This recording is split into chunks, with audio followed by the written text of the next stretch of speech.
Terima kasih Bu Didi atas waktunya. Perbincangan kita kali ini di fase observasi tentunya mohon izin saya menyampaikan beberapa hal kaitan dengan pelaksanaan observasi yang telah dilakukan. Di sini ada beberapa strategi yang dikembangkan. Yang pertama itu kaitan dengan tentang berdiferensiasi. Itu sudah terlihat sekali di dalam pelaksanaannya, itu sudah nampak. Murid melakukan proses peniruan ya, dari demonstrasi.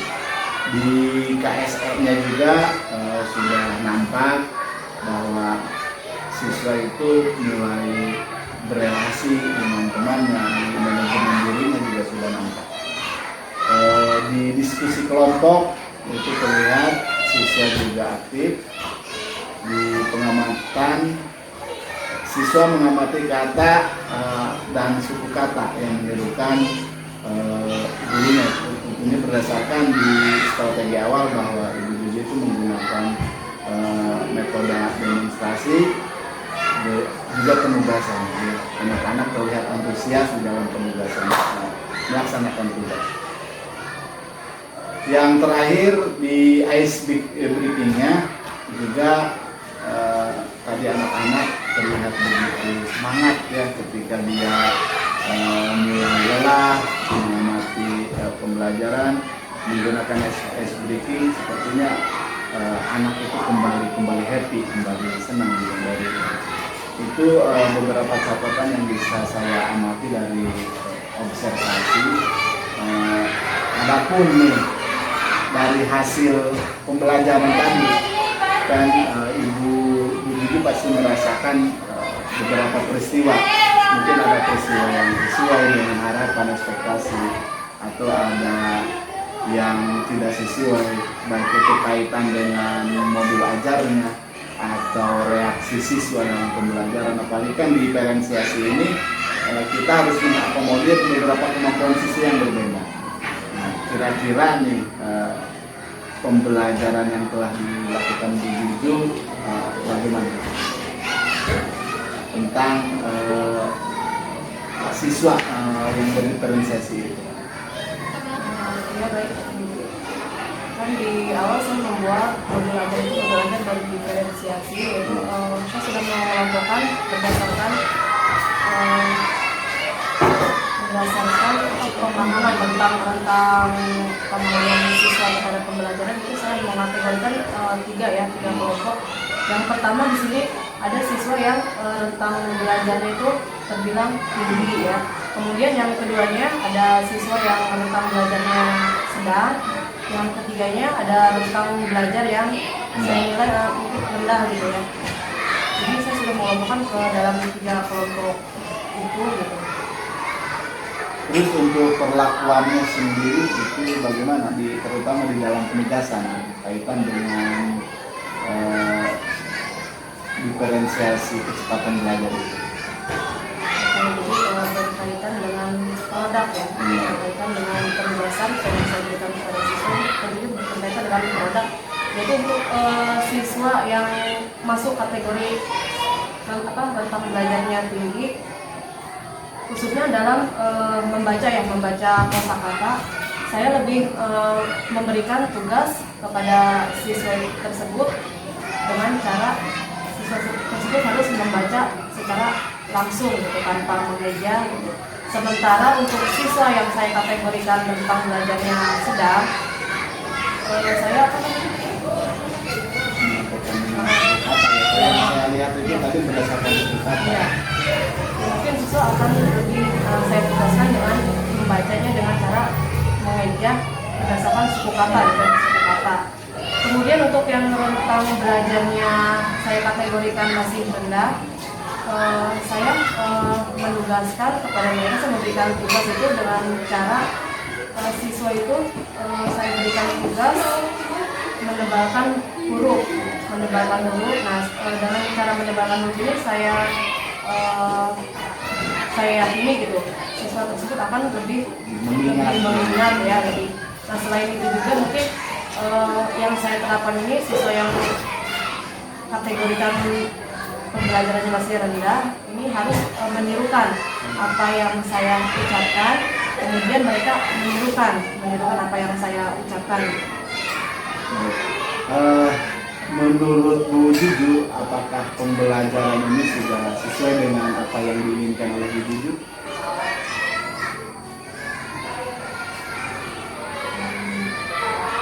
Ya, sudah sesuai. Sudah.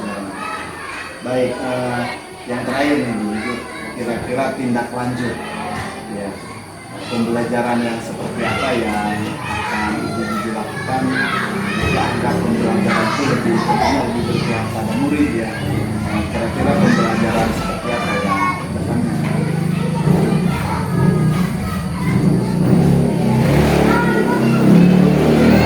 Pembelajaran ke depannya yang akan saya lakukan yaitu dalam kaitannya dengan pembelajaran berpihak pada murid, yaitu saya akan menerapkan atau memaksimalkan penerapan UKS ini. Bagaimana caranya? Ketika saya membuat modul ajar ini bisa secara seutuhnya bisa diserap oleh peserta didik saya. Untuk capaian pembelajaran, menurut Bu Juju ini antara CP yang diharapkan oleh pemerintah dengan realita siswa itu bagaimana? Terkaitan CP dengan realita yang ada di sekolah saya khususnya, saya mengamati CP yang dibuat oleh pemerintah itu sebetulnya itu masih terlalu tinggi untuk kami, karena kami itu sekolah kami itu berada di daerah, dimana peserta didik kami itu jangankan mengenal huruf, untuk pertama kali masuk pun ada beberapa siswa yang masih belum bisa memegang pen. Tulis B.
kasih atas waktunya ya.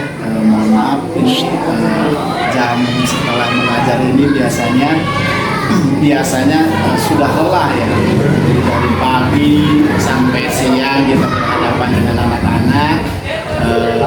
Sekarang saatnya kita melakukan aktivitas yang lain. Saya mohon izin waktunya pada hari ini, pada siang ini untuk melakukan kegiatan pasca observasi ya. Jadi di hari kemarin kita kan penilaian di kelasnya sudah ya, pelaksanaan observasinya, tujuannya juga kemarin tujuan pembelajaran kita itu tentang mengenal kata ya, dari suku kata. Jadi tujuan kita obrolan kita hari ini adalah tentang refleksi pelaksanaan kata. Sampai saja ya, gitu ya, tidak usah tegang lah. Kita ngobrol santai seperti biasa saja. Ini dari kemarin pelaksanaan observasi, kira-kira peristiwa apa saja nih yang kelebihan atau kekurangan pembelajaran yang telah dilakukan oleh Ibu Juju. Pada saat kemarin saya observasi ya, setelah saya bisa diri sendiri, ada pun kelebihan yang bisa menjadi kelebihan saya pada saat observasi itu. Yang pertama mungkin saya sudah melakukan metode demonstrasi, yang dimana kita tahu ya, demonstrasi itu lebih efektif menurut saya ya, pada saat kita menjelaskan materi belajar di kelas rendah. Saya kira itu lebih efektif dibandingkan dengan metode pembelajaran yang lain. Kemudian kelebihan yang keduanya, ketika saya mengajar saya sudah melengkapi dengan modul belajar tentunya ya. Karena keharusan dan kali pembelajaran kita harus menggunakan modul belajar. Kenapa kita harus menggunakan modul belajar? Agar semua yang sudah terkonsep itu bisa terlaksana dengan baik. Kemudian kekurangan yang menjadi kekurangan di sini saya melihat dari segi siswa. Tadi poin satu yang belum ada siswa saya yang sudah bisa membaca. Itu merupakan poin plus ya, poin plus untuk saya selaku guru. Bagaimana caranya kedepannya gitu, agar anak yang sudah bisa baca ini lebih mengalami peningkatan dibanding saat ini gitu. Itu kelebihan mungkin yang terakhir dilakukan pada saat observasi. Kemudian yang menjadi kekurangan setelah saya merefleksikan kegiatan pada kemarin, tadi pada saat saya sudah bisa membaca. Nah ini sebaliknya yang menjadi poin kekurangan ya. Ada juga mungkin banyak siswa yang belum bisa membaca. Makanya selain mereka mengenal huruf, mungkin merupakan lebih tantangan buat saya. Bagaimana caranya supaya saya bisa membuat anak-anak yang belum bisa atau belum mengenal huruf ini kedepannya bisa lebih baik, saya bisa mencapai target seperti apa yang sudah saya targetkan ya. Baik, selain daripada kondisi murid ya, kemarin kan kita waktu observasi itu belum ada alat-alat peraga nih. Boleh saya bertanya begini ya, dari siswa itu kira-kira yang ketercapaian kan tujuannya adalah dengan demonstrasi itu dari satu pembelajaran itu sudah berapa persen kira-kira yang sudah bisa mengikuti pembelajaran? Apa sudah 10%, 20% yang bisa menyerap begitu? Mungkin dari demonstrasi yang saya lakukan bisa mencapai 20% siswa yang bisa mengikuti secara baik kalau menurut saya gitu ya. Karena kemarin saya belum menggunakan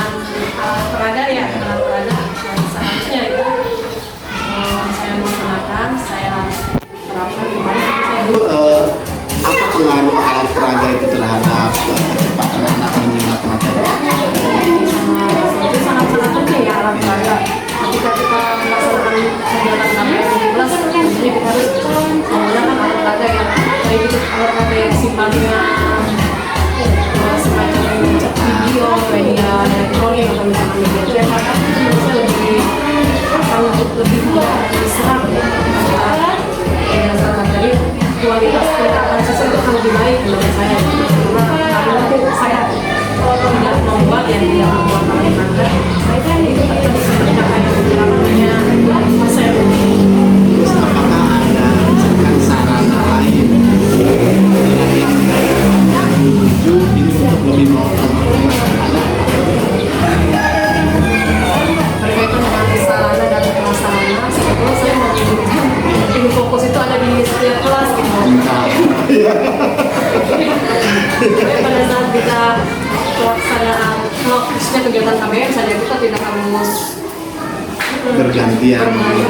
Sementara kan kita untuk pelaksanaan KBM itu kan berjalan ya, waktunya sama juga kan ya. Kita harus bagaimana kalau misalkan pada saat kita akan melaksanakan KBM ada kelas lain juga yang ingin menggunakan fokus itu. Artinya kita mungkin apa ya, masa kita akan handle pembelajaran yang sudah kita buat, ya sudah kita rencanakan kan tidak mungkin.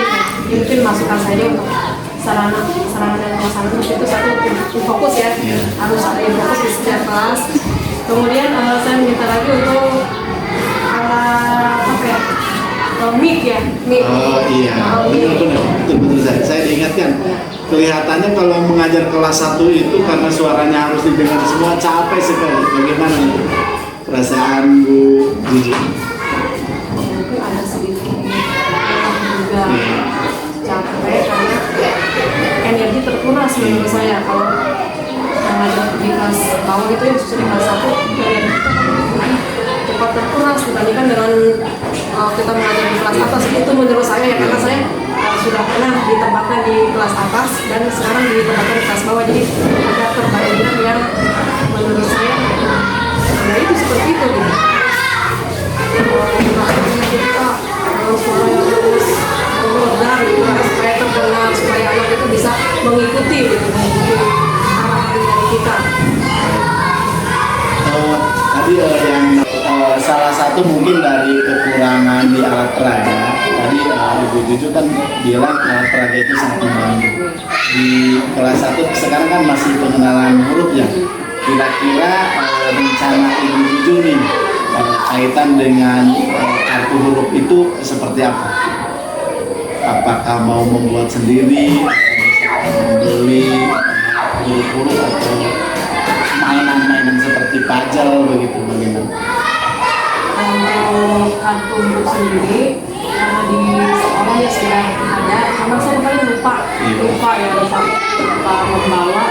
Mungkin akan menggunakan seadanya saja yang ada di sekolah. Selain itu juga mungkin nanti akan ada yang berbagai tampilan dari video ya, video yang mengenalkan huruf ditampilkan bisa dilihat oleh semua anak lebih fokus. Biasanya lebih fokus dibandingkan melihat ekspresi gurunya sendiri.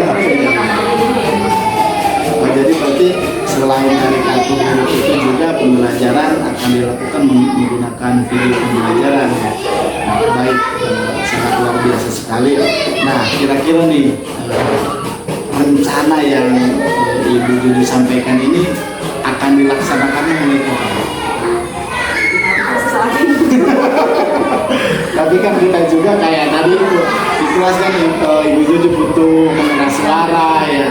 Terus di setiap kelas itu harus memiliki infokus. Tapi kan sekarang infokus itu baru ada satu ya. Kira-kira pemanfaatannya itu akan seperti apa? Lebih ke hubungan interaksi ya, ketika kita akan menggunakan infokus kita mungkin harus sering dengan rekan ya. Hari ini yang mau menggunakan infokus tidak gitu kan, ketika misalkan menggunakan kita tidak menggunakan, nanti kita menggunakan hari itu gitu.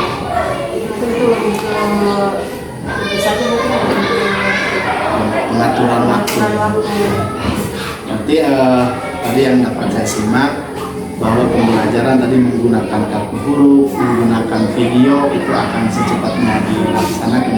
Mudah-mudahan pembelajaran berikutnya itu sudah terlihat lebih lebih aktif lagi siswanya ya. Dan mungkin dari sekian persen itu dapat tercapai semua. Nih, izin bertanya yang terakhir nih. Kalau menurut penilaian Bu Juju sendiri nih, pembelajaran yang sudah dilakukan Ibu Juju di kalau skala 1 sampai 10 kira-kira sudah berapa nih? Ada di nilai berapa menurut Ibu Juju sendiri? Itu biasa. Mudah-mudahan nanti rencana yang akan dilakukan secepatnya ini mungkin level pembelajaran ini, kualitas pembelajaran ini mudah-mudahan bisa sampai 10 ya, dan anak-anak ini tentunya akan melihat. Terima kasih Bu Juju atas waktunya dan kesempatannya. Mudah-mudahan obrolan kita sekarang ini ada manfaatnya, khususnya mungkin untuk peningkatan belajar. Terima kasih.